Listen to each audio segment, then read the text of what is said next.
What's happening, YouTube family? I'm Terrence, and this is Bank Shipping.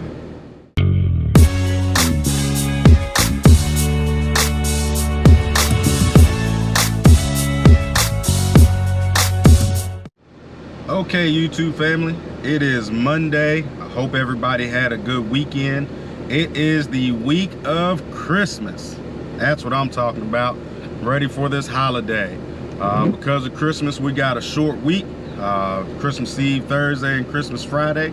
So let's get this week started and let's go grab our load. See you in a little bit.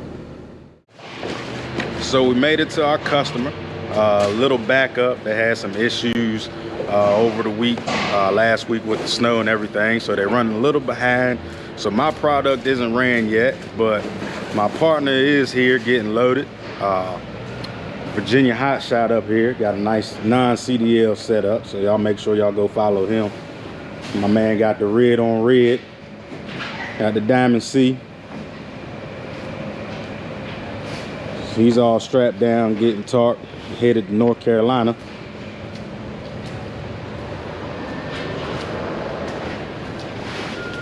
So we're gonna help him tarp down so he can get out of here.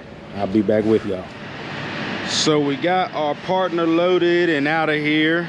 He's headed to North Carolina. Now I'm back in the bay that he was in. Still waiting on the rest of my load. It seems to be a little, not a problem, but this is the first time they've ever ran this product here. This company has ever ran this product, so it's new. So it's a bunch of quality control stuff that goes into it. You know, they're taking pictures and measurements and everything to make sure everything is squared away before they send this first product out. So I have been waiting here for a while, but you know what? I'm okay with it because they have blessed me with the opportunity to take the first product of its type out of this factory. So once I get the rest, it's only 2 more bundles that comes with it. They're running it right now. So once I get that on there, I will get it strapped down, get it tarped, and be back with you guys shortly. All right, so we got our load finally picked up. We got strapped down, got our tarp put on there, nice and tight, like wrapping a Christmas gift. This load delivers in the morning, so it wasn't that big of a deal that, you know, it took a while to get loaded. But like I said, I was blessed with the opportunity to take the first load of this material out of the plant, so I didn't mind, and especially because it was for a direct customer.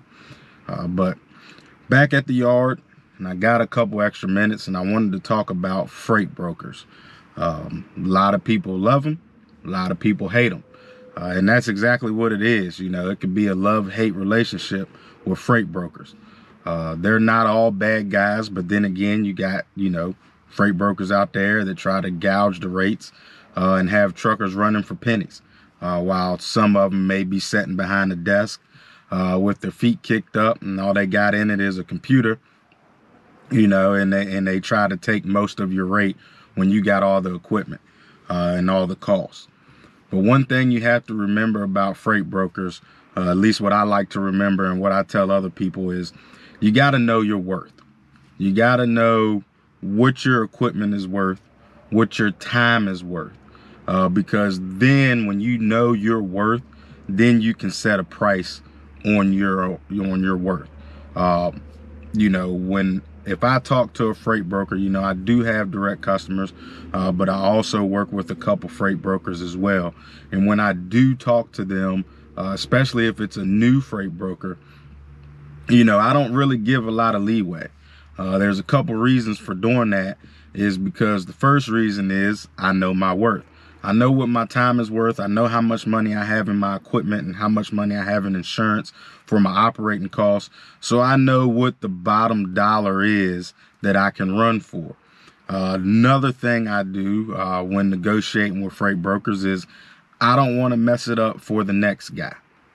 You know, there's been a big, long talk. There always has been. There probably always will be about what is the perfect rate to run freight for. And a lot of people go by the $2 a mile standard. What I use that $2 a mile standard for is that's my bottom dollar. I will absolutely not go under $2 a mile. I will set at home before I run a load under $2 a mile. And I'm not doing that because, you know, my overhead's low, so I can afford to do that. I would much rather be out there making some type of money than sitting home. But the reason I do that is because I don't want to mess it up for the next guy. You know, I'm based out of Virginia. Say I take a load somewhere else to another state, and I'm looking for a load to get back home, which people commonly call it a backhaul. Some people will say, oh, well, you know, I'll take this load for $1.25 because it's getting me back home, or it's getting me to a better paying load. While that's all fine and dandy, a lot of people do it. I don't. And the reason I don't do it is because a load that may be getting me home or getting me closer to another load that's better paying, that load may not be the same thing to me as it is for somebody else. You know, so I run loads here in Virginia. You know, a lot of my customers are in Virginia and they go all over. But somebody who's, say, from down south is coming from, you know, New York, and they're coming through, and there's a load that's going from, you know, one of my customers in Virginia going down to, you know, North Carolina. They might take that load for $1.50 because it's getting them closer to home. Whereas I might quote that at $3 a mile. So what that does is it drops the rates, and it drops the rates for everybody. So I try, when I negotiate with freight brokers, I try to keep other people in mind who may not be going home or using this load as a backhaul. It may be their starting point. And so they're looking for a decent paying load. You know, I can't tell anybody how to run their business or what to do with their business. But I think it's a good practice in getting as much money as you can. I mean, you're in business to make money, you know, so why haul something for cheaper when you know you don't have to? You know, sometimes you know what the broker is getting. Sometimes brokers will tell you, sometimes they don't. Sometimes they tell you, but it's not really what, you know, they're getting paid. I've had brokers tell me, oh, you know, I only got $750 in this load, and I get to the pickup and I actually see what they got for the load, and it's a lot more than $750. You know, so also keep that in mind. You know, your brokers that have been in this for a while, you know, and are pretty trustworthy after you work for them a while, you can kind of get the gist of how much money they're really getting, how much money they have in it to give you, you know, but we're not in business to work for pennies. You know, we're not in business just to cover the operating costs. We're in business to make a living. And, you know, of course, we're trying to make a decent living at that. So when you're negotiating with freight brokers, you know, keep that in mind. Keep your business in mind. Keep your family livelihood in mind. And also, you know, keep other people in mind who's also in the business, you know, that may not be able to run for the same rate that you run for. You know, like I said earlier, you know, I can run at a cheaper rate because my overhead is low. You know, I can run at a cheaper rate than somebody that has a brand new pickup truck and a brand new trailer. But I keep that in mind, you know, because I don't want that person, you know, suffering from crappy rates because I'm out here taking $1.25, $1.50 mile freight, you know, but you also can't just get caught up in $1.50 or $2 a mile rates because, you know, $2 a mile was the golden standard 30, 40 years ago, you know. And so I ask myself all the time, and I talk to buddies of mine who are in the trucking business, you know, 40 years later, why are we still going by the $2 a mile standard? You know, trucks are more expensive. Trailers are more expensive. Insurance is constantly increasing. Fuel prices are going up. You know, all this stuff is increasing, but the rates that we're running for. You know, if everybody gets out there and they start saying, you know, I'm not going to run for less than $3 a mile, $3.50 a mile, you know, rates might go up a little bit. They might not. But like I said, I'm not the type to tell somebody how to run their business. You know, that's your own prerogative, but that's just how I look at things. You know, so you got to know your worth. You got to know what you have in it. And you also got to stand your ground. You know, if a broker says, I only got this in it, you know, and it's not the rate that you're looking for, especially if it's a new broker, you know, don't just take that load because you want to load. or you need a load. You know, I know sometimes it's hard and sometimes you got to do things that you don't want to do. But especially, you know, you got to remember, you take a load for $1.50 from a broker for the first time, and then the next time you're in that area and they call you again, a lot of times they're going to be looking for that $1.50 mile rate. It's a little hard to start low and work yourself up, you know. So I usually tell people, start as high as you want to and work your way down.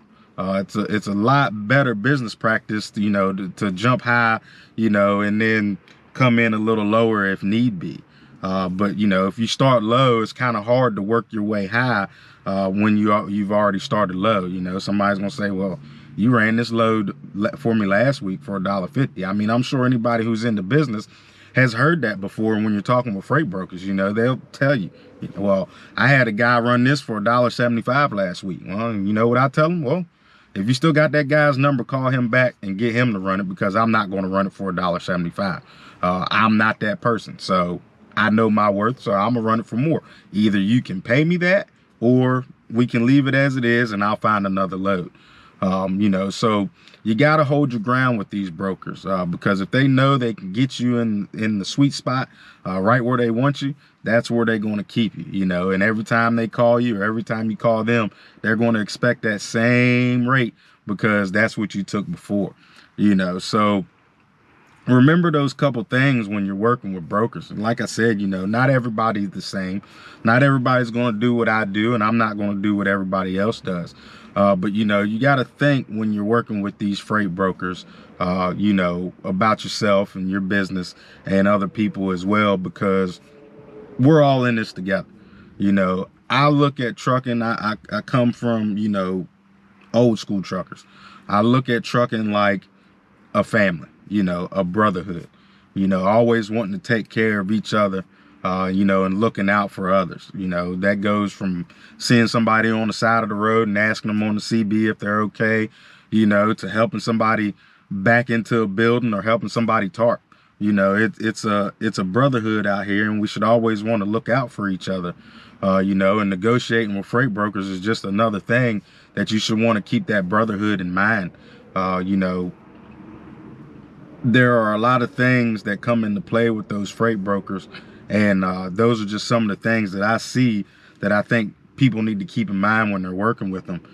You know, a lot of people may tell you to stay away from freight brokers, period, and that may just not be true.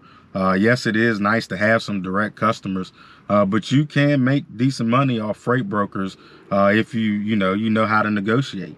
It's no different than buying something. You know, you go out and buy a new vehicle, you try to negotiate the price. I don't know too many people that just go in and say, I want this vehicle and I'm gonna pay you full price for it right now, cash, you know, or check or loan or however. Most of the time you try to get them down a little bit, talk the price down a little bit. It's no different with freight brokers. You're just trying to up the price, you know. Me personally, if I have to look on the load board and I have to deal with a freight broker, I always ask for more.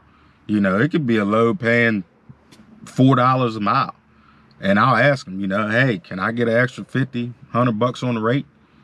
If they tell me no, then I say, okay, well, I guess I can run it this time for you at that rate, you know. But I always ask for more, because what's wrong with asking for more money? What's wrong with wanting more money? There's nothing wrong with it. Like I said, we're in business to make money, to keep our business going, keep our business growing, maintaining things in our business, and also our livelihood. You know, people got families to feed and things like that. So don't be afraid or don't be ashamed to ask for more money, and don't be ashamed to leave a load set. Because a lot of times, you know, you'd be surprised. Freight broker calls you, or you call on a load, you know, to a freight broker, and you tell them what your rate is, and they tell you no, you know, because they ain't got that much in it. A lot of times you hang up the phone, and 30, 45 minutes later, you know, hell, sometimes it might only be 5 minutes later, they'll call you back and say, man, let's go ahead and run this load. I'll give you, you know, what you asked for, you know. So don't be afraid to ask for more money. You know, bottom line, know your worth when you're working with these freight brokers, and stand your ground. So I'm gonna get out of here. I'm gonna head home, and I will catch y'all in the morning. So it is now Tuesday morning. We got our load that we picked up yesterday. We got that dropped off this morning. And now we are setting in Fredericksburg, Virginia at the Blue Beacon, ready to get our truck washed, because this thing is just filthy. I can't take it no more. Couldn't drive past a truck wash without getting it washed. All this salt and everything from the snow. I mean, I got a red truck and it almost looks white.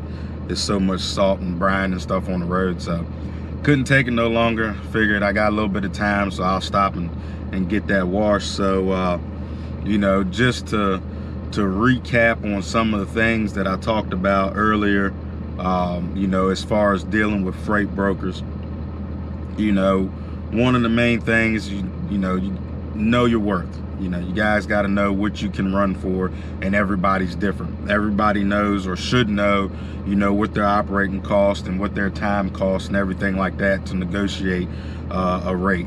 You know, secondly, you got to be a good negotiator. You know, you can't just take what they, you know, say they're going to give you and not try for anything else. You know, you don't have to do what I say, but it's always a good practice to ask for more, because you know, what can it hurt?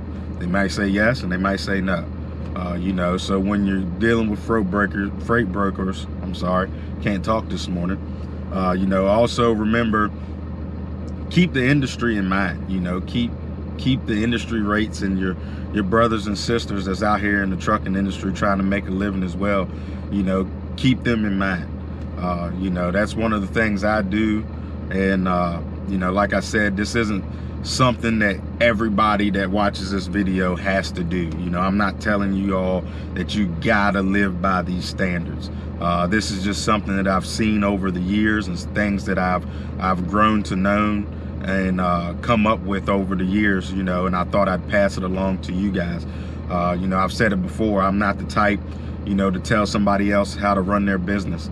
But I will give tips and pointers on things that I think that are important to me, that may be able to help you in your future endeavors. So those are just a couple things, you know, that I keep in mind when dealing with freight brokers. It might help you guys out. So we're going to get our truck washed, and then after that, we're going to head to our next load. So I will talk to you guys later. As always, stay prayed up, grind hard, and stay humble.